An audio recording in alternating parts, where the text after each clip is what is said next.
तो हमने अगर सर्किट एलिमेंट्स के बारे में पढ़ लिया, एमीटर, वोल्ट मीटर, सेल वगैरह के बारे में पढ़ लिया, रजिस्टर के बारे में पढ़ लिया, तो अब हम सर्किट डायग्राम ड्रॉ कर सकते हैं। ठीक है, तो कई बार पेपर में इस तरीके से क्वेश्चन आता है कि draw a simple circuit, draw a simple circuit consists of, consisting ऐसे लिख लो, consisting bulb, cell, ammeter and plug key. तो सिंपल इस तरीके से भी क्वेश्चन जो है वो पेपर में पूछे जा सकते हैं। ठीक है, तो आपको अगर ये सिंपल सर्किट बनाने के लिए आ जाए तो आप किस तरीके से बनाएंगे, तो आप ये ले लिया हमने, एक यहाँ पे एमीटर ले लिया, फिर उसने बोला है कि एक प्लग की होना चाहिए तो प्लग की लगा दिया, एक यहाँ पे सेल लगा दिया और इन सबको जोड़ दिया। ठीक है, तो ये हो गया हमारे पास, ये की है, की बंद है, ये एम मीटर है, करंट मेजर करते हैं, लास्ट क्लास में पढ़ चुके हैं, ये सेल है और ये जो है बल्ब है। यहाँ पे करंट जो है वो इस तरीके से इसमें फ्लो करेगी। तो एक बहुत ही बेसिक सा सर्किट है, बहुत ही सिंपल सा सर्किट है, जिसमें हमने बल्ब, एमीटर, सेल और की लगा दिया है। ये प्लस वाला पार्ट होता है, ये माइनस वाला पार्ट। ठीक है, तो इस तरीके से अगर पेपर में आ जाए सिंपल सर्किट ड्रॉ करने के लिए तो ये हम ड्रॉ कर सकते हैं। उसके बाद जो सर्किट डायग्राम पे बेस्ड क्वेश्चन आ सकता है वो क्या आ सकता है, वो आ सकता है कि draw a circuit diagram, draw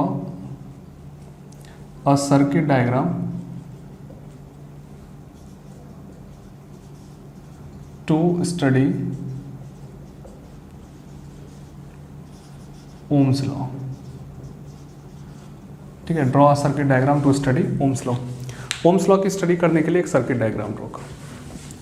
ठीक है, अब ओम्स लॉ में क्या होता है कि मुझे करंट पता होना चाहिए, मुझे वोल्टेज पता होना चाहिए और फिर मैं रेजिस्टेंस पता कर सकता हूँ। तो यानी मैं करंट का बिहेवियर देखता हूँ वोल्टेज चेंज करने के साथ साथ। तो इसमें मेरे पास क्या होना चाहिए, इसमें मेरे पास जो है वो सेल होना चाहिए डिफरेंट टाइप के, कि जिससे मैं वोल्टेज बढ़ा सकूँ। ठीक है, तो इसकी स्टडी करने के लिए जो है ना हम एक सर्किट बनाते हैं। तो सर्किट कुछ इस तरीके से होगा।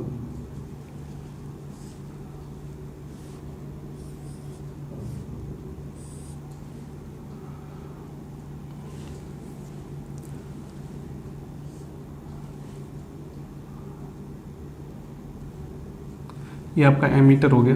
ठीक है, और यहाँ पे जो है एक एरे लगा देते हैं सेल की, यहाँ से वो शुरू हो जाएगी।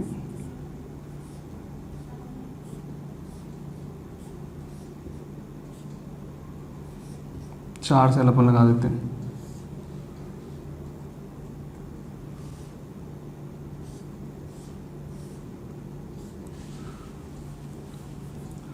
और यहाँ पे थोड़ा ढंग से रेजिस्टेंस बना देते हैं।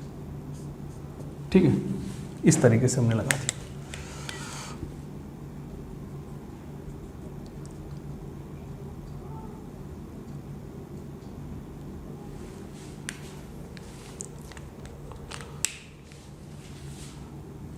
यहाँ पे एक वोल्ट मीटर भी लगेगा, ये प्लस का, ये माइनस का, ये रेजिस्टेंस आर है, एक की है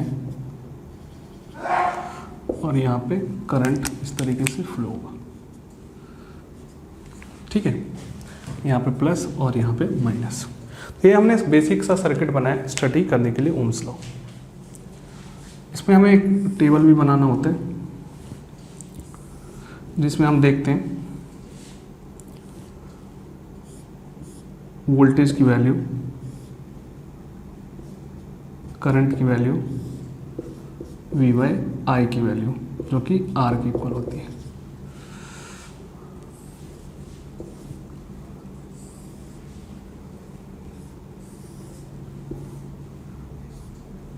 इस तरीके से। हमारे पास सेल की संख्या 4,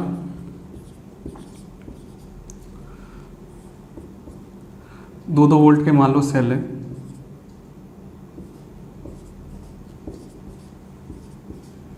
ठीक है, 2-2 वोल्ट के सेल है, और जो करंट है वो आ रहा है आपका 1 एम्पियर, 2 एम्पियर, 3 एम्पियर और 4 एम्पियर। ठीक है, अब हमने क्या किया है, इसको स्टडी करने के लिए हम पूरा समझते हैं। मेरे पास ये सेल है, सब सेल की वैल्यू है 2-2 वोल्ट।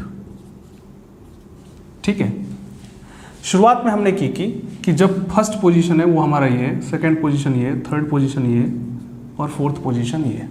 ठीक है, सबसे पहले सर्किट को समझ लेते हैं। तो ये हमारे सेल हो गए।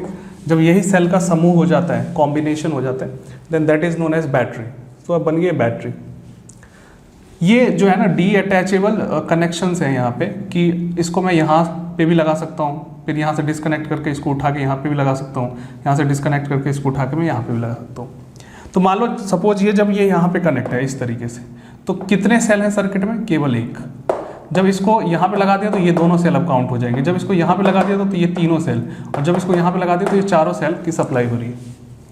तो इसका मतलब जैसे जैसे हम सेल बढ़ाते जा रहे हैं वैसे वैसे हम वोल्टेज चेंज करते जा रहे हैं। जब ये यहाँ पे होगा 2 वोल्ट होगा सर्किट में, ये 4 वोल्ट की सप्लाई होगी, फिर ये यहाँ पे होगा तो 6 वोल्ट और ये 8 वोल्ट।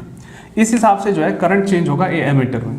तो ये एमीटर है, और इसके हिसाब से यहाँ पे जो रेजिस्टेंस है इसका वोल्टेज जो है वो चेंज होगा। ये जो resistance it is made of nichrome wire, nichrome wire की रेजिस्टेंस बनी है। तो हम जो यहाँ पे वोल्टेज मेजर कर रहे हैं 2 वोल्ट, वो यहाँ की वैल्यू जो इस रेजिस्टेंस के अक्रॉस डेवलप हो रहा है, और ये जो करंट है वो जो है वो रेजिस्टेंस आर में फ्लो होने वाले करंट है। तो आई जो करंट है ना, थ्रू रेजिस्टेंस आर, और जो वी है वोल्टेज अक्रॉस आर।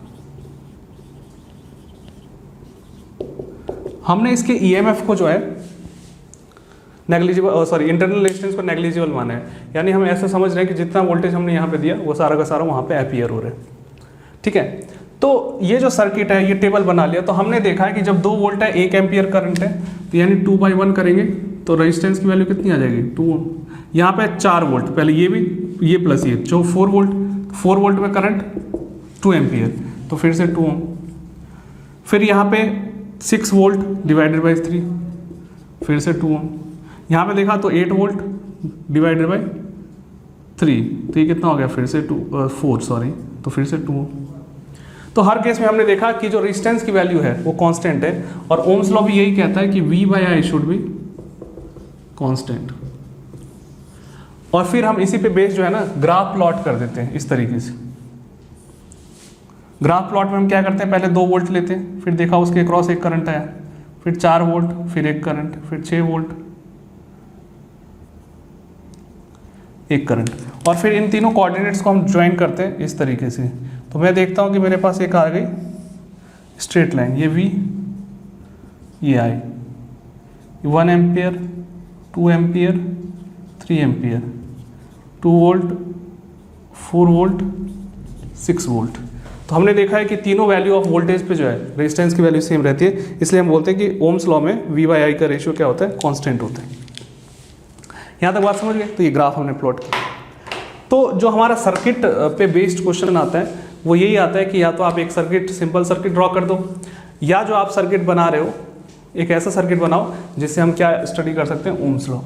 तो ओम्स लॉ की स्टडी करने के लिए हमने ये सर्किट बनाया, आपको एक्सप्लेन कर दिया गया कि किस तरीके से आप इसके बेसिस पे जो है वो ओम्स लॉ एक्सप्लेन कर सकते हो। मैंने देखा कि ये वो जो वोल्टेज है यहाँ पे लिखा गया वो इस वोल्ट मीटर के अक्रॉस आ रहा है, और ये जो करंट है वो इस एमीटर के अक्रॉस आ रहा है। इस एमीटर में जो करंट फ्लो होगा वही इस रेजिस्टेंस में फ्लो होगा, और जो इस रेजिस्टेंस का वोल्टेज होगा यही वोल्टेज इस वोल्ट मीटर में रिफ्लेक्ट होगा। ठीक है, तो इस तरीके से हम ओम्स लॉ की स्टडी इस सर्किट की सहायता से कर सकते हैं।